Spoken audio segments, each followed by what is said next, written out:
Okay, so now what we're going to do is I want you to turn on all of the visibility of the layers, all of these guys along here. That's good.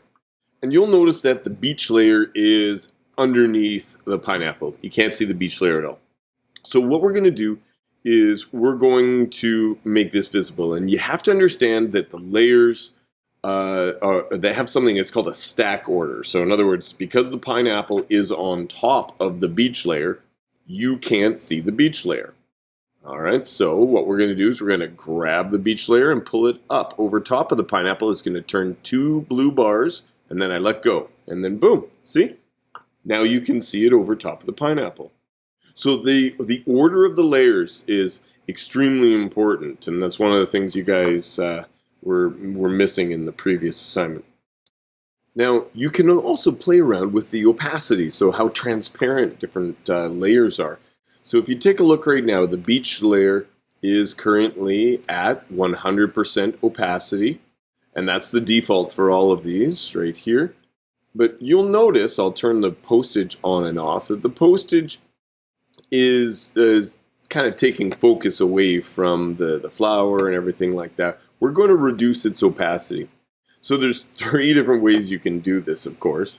You can just click in here and type the number you want. You can click on the arrow and slide it back and forth. You have to wait for it to update and then do that.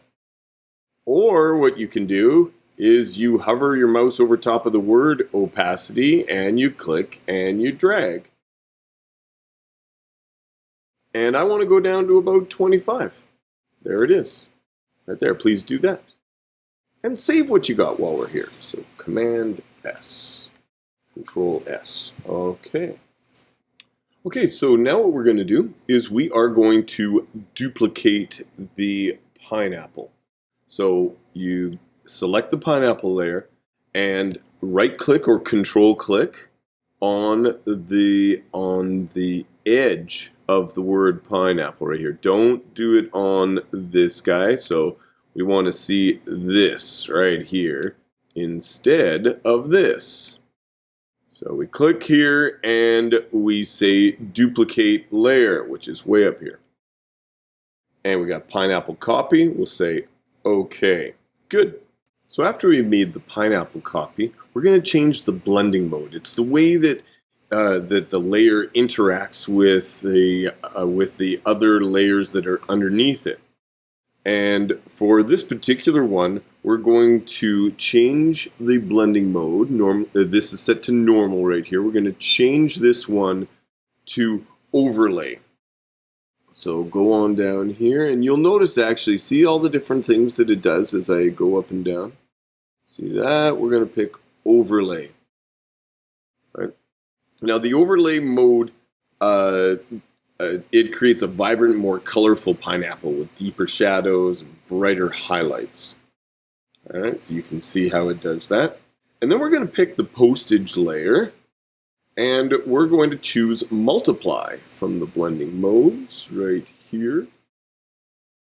See. Okay. And if you scroll on through, you can actually see all the different things that it does. Well, I kind of like that one. That's divide, hey? All right, so anyway, the tutorial asks for multiply. So we're going to stick with multiply. I might change that a little bit later. And what it does is it multiplies the colors in the underlying layers with the colors in the top layer. And as we move some things around too, it will interact a little bit better with them. All right, save what you got. Now we're going to make the beach layer a little bit smaller and put it on a bit of an angle. So you can select the beach layer, and what we're going to do is we are going to show transform controls.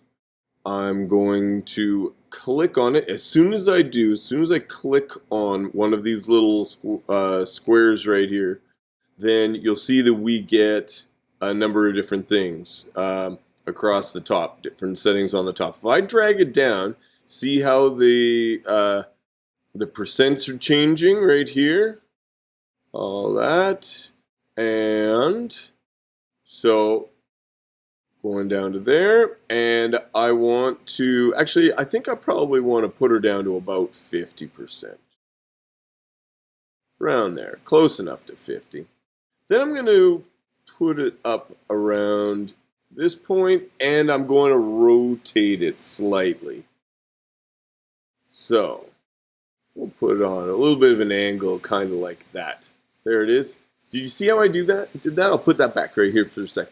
When I move the mouse slightly out, it turns into this rotation, and I can click and drag it down. Right there like that. Nice. Okay, take it a little bit more, and I think that's good. If I like that, then I click the checkbox or hit return.